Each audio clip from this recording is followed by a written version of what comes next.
The scanner called it the easiest invasion in history. Unarmed civilians, no army, just cowboy hats and a stage. What it missed was 4 days of no sleep, brutal heat, and 400,000 fans who weren't leaving without their encore. Like, and if you're enjoying the videos, don't forget to subscribe. Your support helps us reach our first 1,000 subscribers, and comment if you've survived a festival crowd. Nothing else prepares you for this.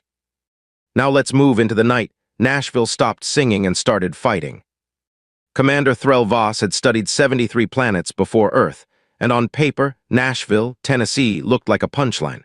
His scanners detected 0 standing armies in a 12-block radius.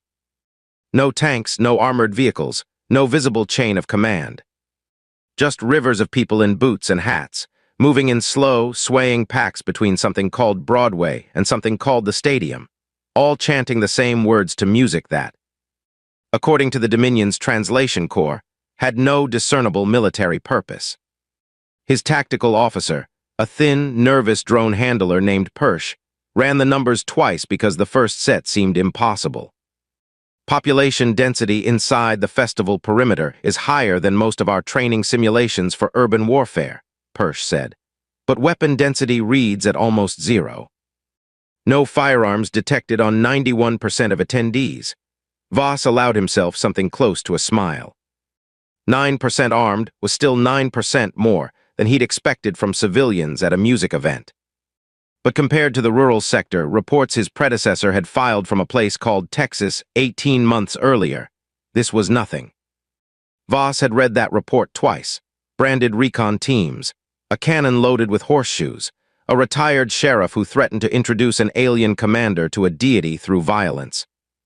High Marshal Varnox's fleet had been humiliated by ranchers, a diner owner, and a group of elderly church women, and the Dominion had marked the entire state as a no-fly zone. Voss had no intention of repeating that mistake. He had chosen Nashville specifically because his scans showed no ranches, no cattle, no rural infrastructure of any kind. Just a downtown core, packed wall-to-wall with civilians wearing identical hats, watching a stage and screaming lyrics they all somehow already knew. His cultural model flagged this as evidence of total social conditioning. A population this uniform, this loud, this synchronized had to be obedient by nature. People who all scream the same words at the same moment do not improvise. They follow. That was the commander's first mistake. He had confused a fan base with a following. His second mistake was the calendar.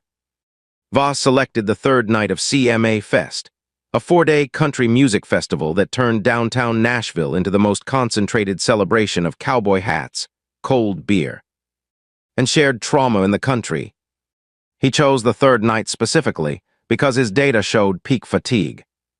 3 days of standing in 90-degree heat, minimal sleep, and constant noise should have left the population docile, sluggish, and easy to subdue. What Voss did not understand, because no scanner on his ship could measure it, was that the third night of CMA Fest wasn't fatigue. It was momentum. 40,000 people who had paid real money, taken real vacation days, and suffered real sunburn for this week were not about to let anything, whether exhaustion or visiting extraterrestrials, ruin the one show they had been waiting all year to see. The invasion fleet entered the atmosphere just after 8 p.m., time to coincide with the headline set at the football stadium downtown. 31 landing craft descended in tight formation, engines glowing pale blue against a Tennessee sky still streaked with sunset orange. Most of the crowd assumed it was a drone show. Somebody had heard a rumor that the festival was doing something special this year, a tribute display, lights spelling out a headliner's name across the sky. Phones came up. Thousands of phones all at once, aimed at the descending ships, recording instead of running. A woman named Carrie Lambert, 34 years old, from a small town outside Knoxville, stood near the stage barricade with her best friend Haley and watched the lights grow larger. "That's not part of the show," Carrie said. Haley, 3 beers deep and wearing a sequined cowboy hat that had survived 2 previous festivals, squinted up at the sky. "Then it's the best unplanned thing I've ever seen," she said. The first landing craft touched down in the parking lot behind the stadium, crushing 11 food trucks and 1 inflatable bull riding attraction. that had been the festival's most popular non-musical activity for 3 straight days. The line for that bull, 60 people deep, scattered as the craft's heat shielding scorched the asphalt. A man near the front of that line, a retired Army logistics sergeant named Walt Briggs who had flown in from Ohio just for this, did not scatter. He stood his ground, beer in hand, and studied the smoking craft with the calm, irritated expression of a man whose plans had just been ruined. "They picked the wrong night," Walt said to nobody in particular, "and they sure as hell picked the wrong line to mess with." Inside the stadium, the headline act had just walked off stage for a costume change, leaving 40,000 fans in the dark for 90 seconds of anticipation. That 90 seconds was exactly when the first wave of alien troopers marched through the tunnel entrance, weapons raised, expecting confusion and surrender. 40,000 people, already keyed up to the edge of riot energy by 3 days of music, heat, and bad decisions, turned toward the tunnel and saw armored figures with glowing visors marching onto the field. The silence lasted exactly 2 seconds. Then someone in Section 114 screamed, "Encore!" and the entire stadium roared loud enough to register on Commander Voss's bridge as a structural threat. Voss watched the readout in disbelief. His sound sensors had registered the noise from the stadium as a possible sonic weapon, an organized acoustic assault meant to disorient his ground troops. His officers scrambled to identify a source, a device, a coordinated military system capable of producing a roar that loud. There was no device. There were just 40,000 fans who thought the invasion was a stage entrance. The ground squad, led by a lieutenant named Drask, advanced onto the field with weapons raised, expecting panic.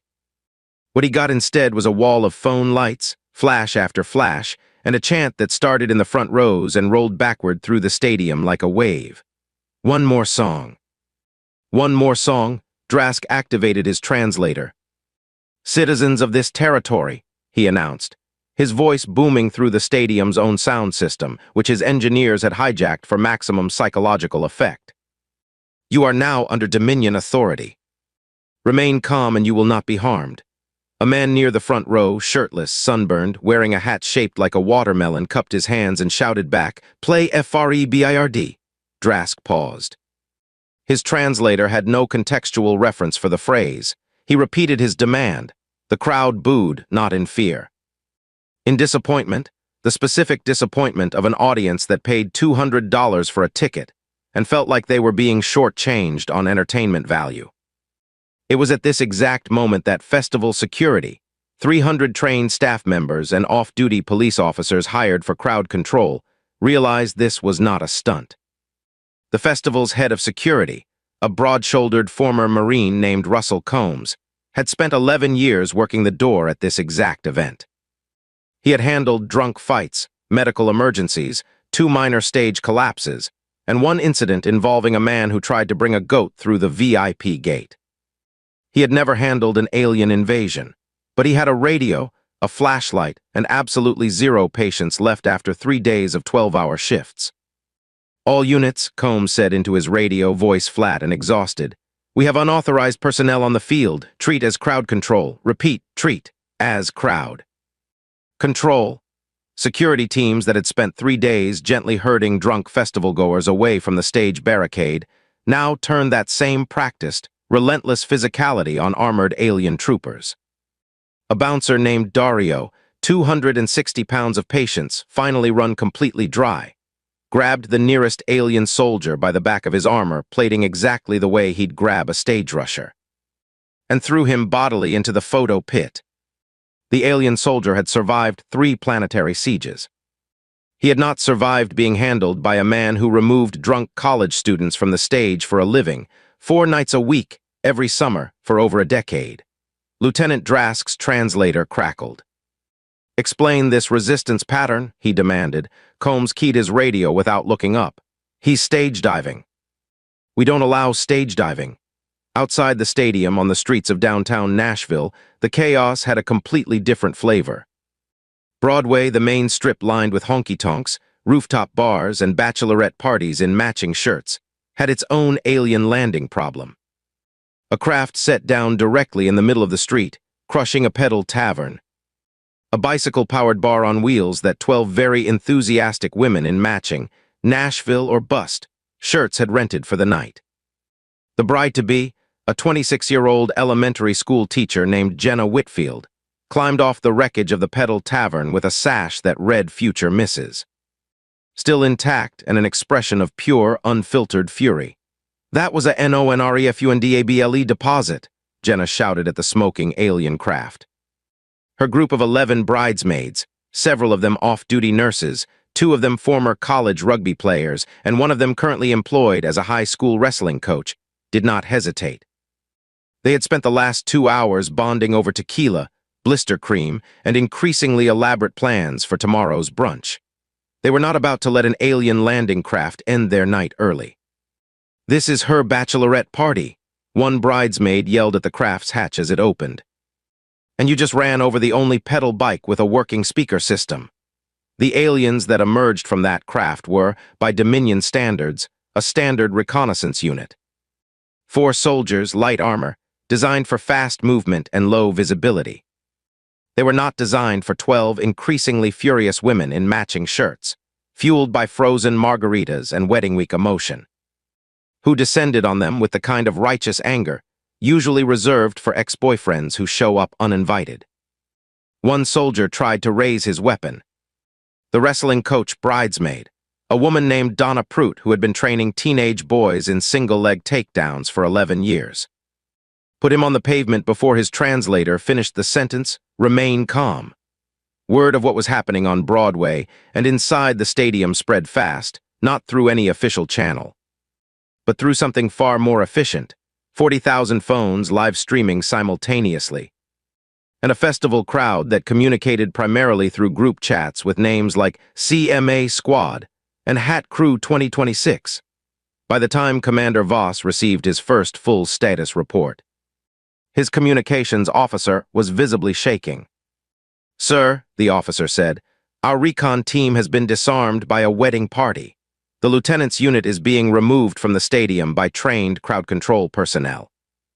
And there is a civilian broadcast with 11,000 viewers currently titled." He checked the translation again to make sure he had it right. "Y'all aliens picked the wrong week." Voss closed his eyes. Somewhere in the back of his mind, the ghost of High Marshal Varnox's failure in Texas whispered a warning he had chosen to ignore. He had 3 more landing zones still incoming. He had no idea they were about to land somewhere far worse than a stadium or a bachelorette party. The third wave of Dominion troops touched down 2 blocks from Broadway, directly outside a sprawling honky-tonk called Cooper's Saddle Room, a 4-story bar with a rooftop deck, a mechanical bull, and a house band that had been playing 4-hour sets every night of the festival without a single break longer than it takes to chug a water bottle. Voss had chosen this location because his scans flagged it as a low-resistance entertainment venue, likely staffed by civilians with no combat training. He was technically correct. The staff of Cooper's Saddle Room had no combat training. What they had instead was Dale Coker. Dale was the venue's head bartender, 51 years old, built like a man who had spent 3 decades lifting kegs up narrow staircases, and possessed of a temper that the rest of the staff affectionately referred to as geological, a word he'd once heard a doctor use about his blood pressure, and had simply adopted as a personality trait. Dale had worked CMA Fest for 19 straight years. He had broken up more fights than the entire Nashville police force combined, mostly by picking grown men up by their belt loops and depositing them on the sidewalk like luggage. Dale was 3 days into the festival, had slept a combined 9 hours since Thursday, and had just discovered that a customer tried to dine and dash on a $40 bar tab when the building's front windows exploded inward. 6 Dominion soldiers stormed through the wreckage, weapons raised, formation tight, prepared to secure what their scanner described as a civilian gathering structure. What they found was a packed 4-story honky-tonk where roughly 300 people, most several drinks deep, immediately assumed the explosion was part of the show. "Pyro," someone on the 2nd floor screamed in delight. The house band mid-song did not stop playing. The lead singer, a Nashville session musician named Tucker Reyes, who had played through bar fights, power outages, and one tornado warning without missing a chord change. Glanced at the smoking entrance, looked at his guitarist, and simply said into the microphone, "Keep playing." Dale Coker, on the other hand, vaulted the bar with a speed that should not have been possible for a man his size and weight class, grabbed the nearest alien soldier by the collar of his armor, and slammed him face first into the same mechanical bull machine that had injured 4 bachelor party attendees that same week. "You break my window," Dale bellowed. "You're paying for my window." The soldier's translator activated mid-impact. "This action constitutes assault on a Dominion officer." Dale picked up a beer mug from the bar, considered it for exactly 1 second, and threw it directly into the soldier's faceplate. "This action constitutes Tuesday," he said. The rest of the bar staff, a mix of bartenders, bouncers, and one server named Priya Patel, who had been quietly furious all week about customers not tipping on card transactions, descended on the remaining soldiers with bar stools, serving trays, and one fire extinguisher that Priya emptied directly into a soldier's visor, with the calm precision of someone finally getting to use a tool she'd been trained on for exactly this kind of emergency, even if nobody had specified aliens at the time. Upstairs on the rooftop deck, 4 more soldiers had attempted to establish what their mission briefing called an elevated observation position. What they got instead was a rooftop bachelor party of 8 men who had spent the entire week calling themselves the Stetson Squad on a shared group chat, and who greeted the sudden appearance of armed extraterrestrials with the unshakable, beer-soaked confidence of men who had already survived their own poor decisions all week and figured this one couldn't be much worse. The groom, a software developer from Austin named Brandon Wells, who had been talked into wearing an inflatable horse costume for the entire trip by his best man, did not hesitate.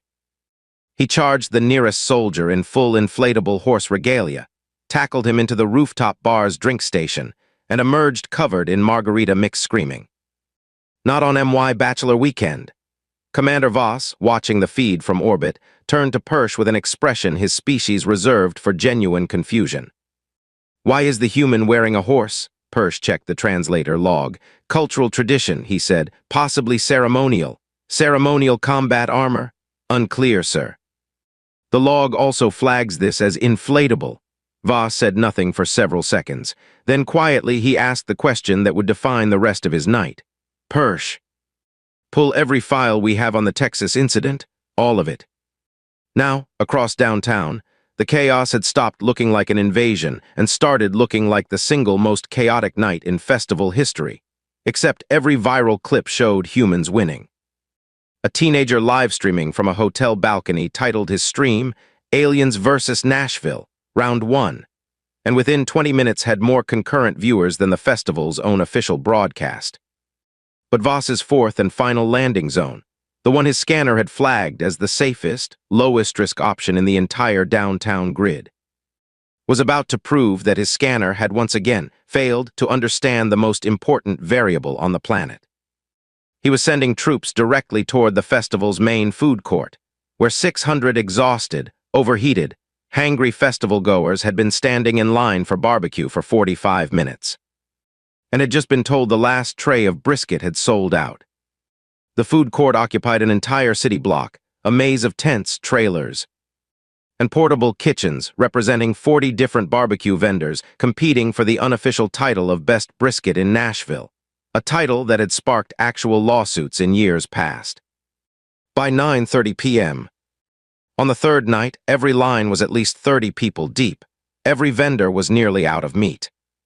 And the heat index, combined with 3 days of cumulative exhaustion, had turned the entire block into a powder keg of low blood sugar and short tempers.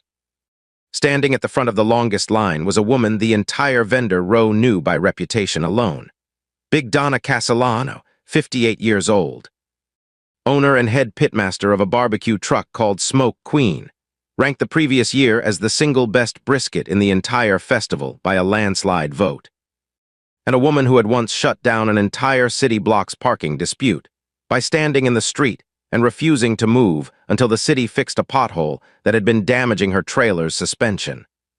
For 2 years, Donna had sold her last tray of brisket 9 minutes earlier, watched her competitor 2 stalls down sell out as well, and was currently in the process of telling a disappointed line of customers that the kitchen was closed when the first Dominion landing craft set down directly behind her trailer, crushing her backup propane tanks and her secondary smoker.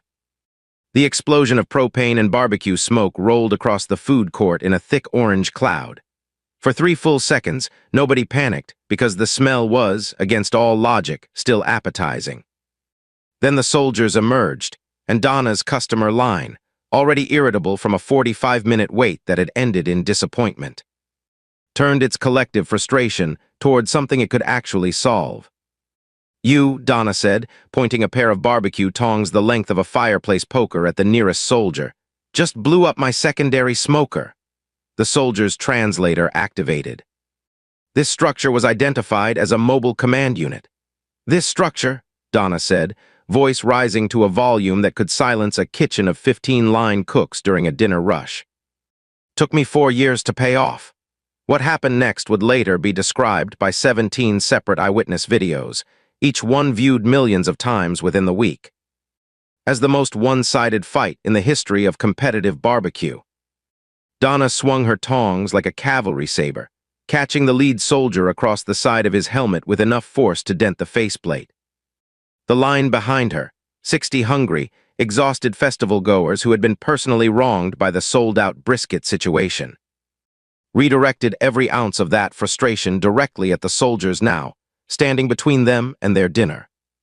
A man near the back of the line, a long-haul trucker named Earl Dempsey, who had detoured 400 miles specifically for this brisket, and had texted his wife 3 separate times in the last hour about how unfair the wait was, grabbed a metal serving tray off a nearby table and used it as a makeshift shield, advancing on a soldier while shouting, "I have been waiting 45 minutes." Other vendors up and down the road joined in, partly out of solidarity, partly because their own equipment was now also threatened by stray plasma fire.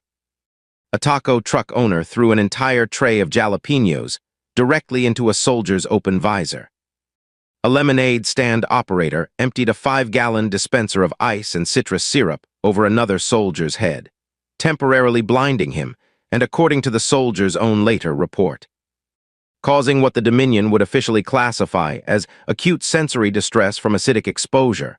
Lieutenant Drask, having already been forcibly removed from the stadium earlier that night by professional crowd security, had been redirected to support the food court assault and arrived just in time to radio back to the command ship with a level of disbelief that bordered on professional crisis. "Sir," Drask said, voice cracking through the comm, "they are throwing food at us. Organized, coordinated. They are using their own meal as a weapon, and they appear willing to sacrifice the meal entirely just to hit us with it." On the bridge, Voss processed this information slowly. "What kind of food?" "Barbecue, sir, and something called a turkey leg." One civilian threw an entire turkey leg at Sergeant Hask with enough force to crack his visor. Voss stared at the tactical display, at the chaos spreading across all 4 landing zones simultaneously, at the casualty reports that kept arriving faster than his officers could read them aloud. Every prediction his scanner had made was now, definitively, proven catastrophically wrong. "Persh," Voss said quietly, "pull up the Texas file again, the part about the diner." Persh hesitated. "Sir, I think the relevant comparison might actually be, just read it," Persh read aloud, voice flat with the particular dread of a subordinate forced to deliver, "and I told you so," to a superior officer. The diner owner, the shotgun, the pecan pie. The phrase that the previous expedition's logs had flagged as a critical, civilization-defining threat assessment. "They consider us a service delay." Voss closed the file. Outside the command ship's viewport, the city of Nashville glowed with chaos, music, and the unmistakable orange flicker of an entire barbecue food court fighting back with everything it had left, including, apparently, the food itself. "All units," Voss said into the fleet channel, voice tight, "this is not a low-resistance population. Reassess immediately." It was already too late. Behind Donna's trailer, a 5th landing craft was descending, and this one was heading directly for the one place in downtown Nashville that Voss's scanner had rated as the safest. calmest possible target in the entire grid, the police department's mounted unit stabled 3 blocks away, where 40 trained horses and their handlers had spent the entire night listening to explosions and growing steadily, dangerously agitated. The Nashville Metro Police Mounted Patrol Unit had been deployed every year during CMA Fest for over 2 decades, a visible, friendly presence that walked the crowded streets on horseback, posed for photos with tourists, and occasionally helped clear a path through the densest parts of the crowd. By the 3rd night of the festival, the unit's horses had already endured fireworks, screaming fans, sudden crowd surges, and one incident involving a man who tried to ride a police horse without permission after 8 tequila shots. What they had not endured until tonight was an alien landing craft setting down 40 yards from their stable, engines screaming, the air filled with the acrid stench of scorched asphalt and ozone. Sergeant Maria Delgado, the unit's 12-year veteran commander, had been mounted on her horse, a 17-hand gelding named Diesel, when the craft descended. Diesel did not panic. Diesel, like every horse in the unit, had been trained for exactly this kind of chaos, drilled relentlessly against gunfire, fireworks, and sudden noise until almost nothing on a crowded street could break his composure. The same could not be said for the Dominion soldiers who emerged from that craft, expecting to secure what their scanner had rated as a low-threat municipal facility. Delgado did not draw her weapon first. She didn't need to. She simply turned Diesel to face the advancing soldiers, and 17 years of training kicked in on both sides of that relationship simultaneously. Diesel reared, slammed both front hooves down with enough force to crack the asphalt, and charged. A half-ton animal moving at full speed, controlled by a rider who had spent over a decade learning exactly how to direct that speed and force, hit the lead soldier like a runaway pickup truck. He didn't just go down. He went sideways into a parked patrol vehicle hard enough to set off its alarm. Behind Delgado, 11 more mounted officers wheeled their horses into formation, a maneuver they had practiced 100 times for crowd control, never once imagining the crowd would be extraterrestrial. The Dominion soldiers, trained extensively in urban combat against infantry, tanks, and fortified positions, had no protocol whatsoever for being charged by 11 full-grown horses, ridden by officers who had spent their entire careers being underestimated by drunk tourists, and were not about to be underestimated by anyone else tonight.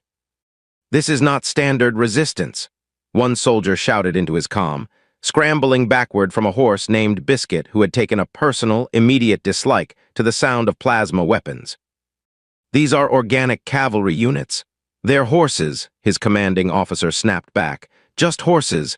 They are very large and very angry horses." The battle at the stable lasted 4 minutes. By the end of it, the surviving Dominion soldiers had retreated on foot, weapons abandoned, chased 2 full blocks by mounted officers who had transitioned seamlessly from friendly crowd control presence to extremely motivated cavalry charge, without missing a single beat. Word of the cavalry's rout spread through the fleet's communications faster than any other single incident that night, mostly because Lieutenant Drask, watching the footage from a rooftop position, simply transmitted 4 words across every open channel: "They have war horses." It was the combination of every failure: the stadium, the bachelorette party, the honky-tonk, the food court, and now the cavalry, that finally broke Commander Voss's composure. He stood on the bridge of his command ship, staring down at a city that refused, in every conceivable way, to behave like a conquered population, and made the decision that would define the rest of his career.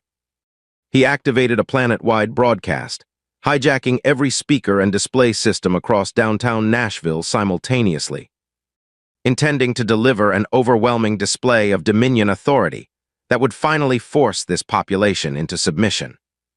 His face, magnified 20 feet tall, appeared above the festival grounds in shimmering holographic light. "Humans of Nashville," he boomed, his voice echoing off every building downtown. "Your resistance is futile, your weapons are primitive, your civilization stands at the edge of total." He never finished the sentence.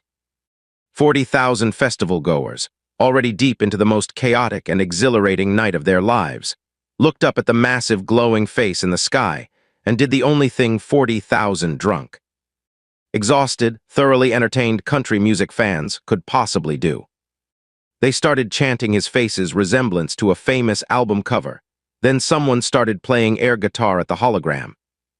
Then an entire section of the crowd began singing along to a song that had absolutely nothing to do with anything happening, simply because the chorus happened to contain the word fight. Big Donna, still holding her dented tongs, looked up at the hologram, considered it for exactly 1 second, and yelled the single phrase that would be quoted in news segments for the next 3 weeks straight. "You broke my smoker too," the hologram flickered.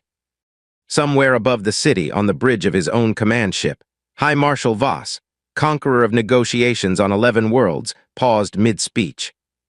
Genuinely unsure how to respond to an accusation about barbecue equipment in the middle of his own declaration of total planetary conquest. By 2 a.m., what remained of the Dominion's ground force had been chased, cornered, disarmed, or, in the case of one particularly unlucky recon soldier, adopted by a bachelorette party who insisted on taking photos with him before letting him go.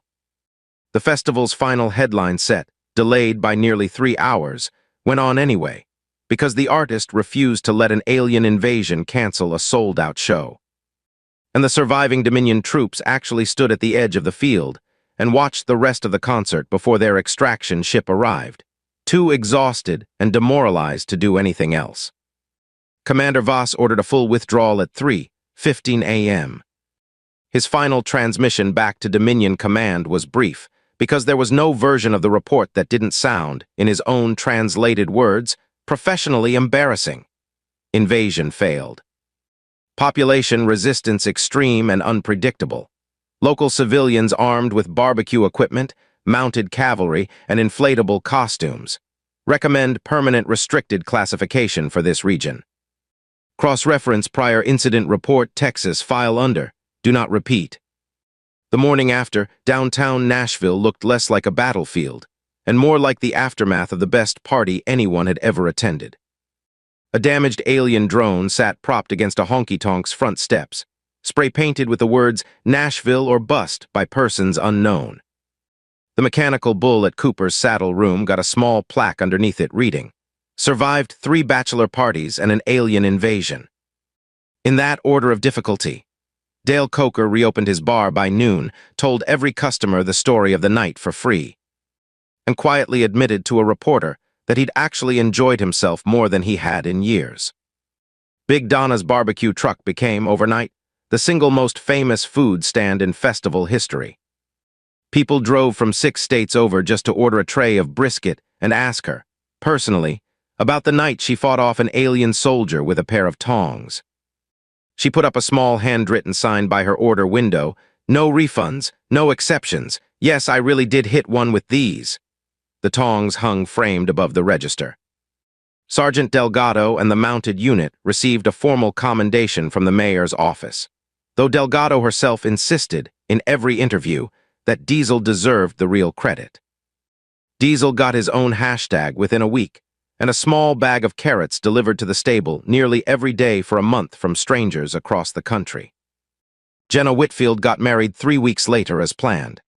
Her wedding photographer, at her specific request, included one formal portrait of the bride and her entire bridal party standing in front of the Wrecked Pedal Tavern, all still in their original Nashville or Bust shirts, holding the framed front page of a local newspaper with the headline, "Bride Squad Vs. ALINS, Bride Squad WINS. Far above the planet, the surviving Dominion fleet jumped into hyperspace without a single retaliatory strike, without a single promise of return. Because nobody in that fleet wanted to explain to Dominion High Command that an entire invasion force had been defeated by bartenders, baristas, horses, a man in an inflatable horse costume, and several hundred pounds of barbecue thrown with genuine commitment. 3 analysts on a distant Dominion listening post picked up the planet's local broadcasts in the weeks that followed and watched, with growing confusion, as humans across the entire region replayed the footage on a constant loop, laughing, celebrating, turning the worst night of an actual alien invasion into their favorite story of the year. "They are entertained by this," one analyst said, They are profiting from this, the second analyst corrected, pointing toward a string of new merchandise listings featuring Big Donna's tongs as a logo. The third analyst said nothing for a long moment, then quietly typed one final note into the permanent Dominion record, right beneath the original Texas warning that had been filed years earlier. Earth North American sector, do not invade. Subregions Texas and Tennessee especially. Civilians treat armed conflict as entertainment, recover financially from invasions within 30 days, and appear to enjoy the experience more than the locals enjoy peace. Recommend total avoidance indefinite. Back on the ground, the festival's final night went on exactly as scheduled, packed wall to wall with the same 40,000 people, many of them still wearing scorch-marked hats.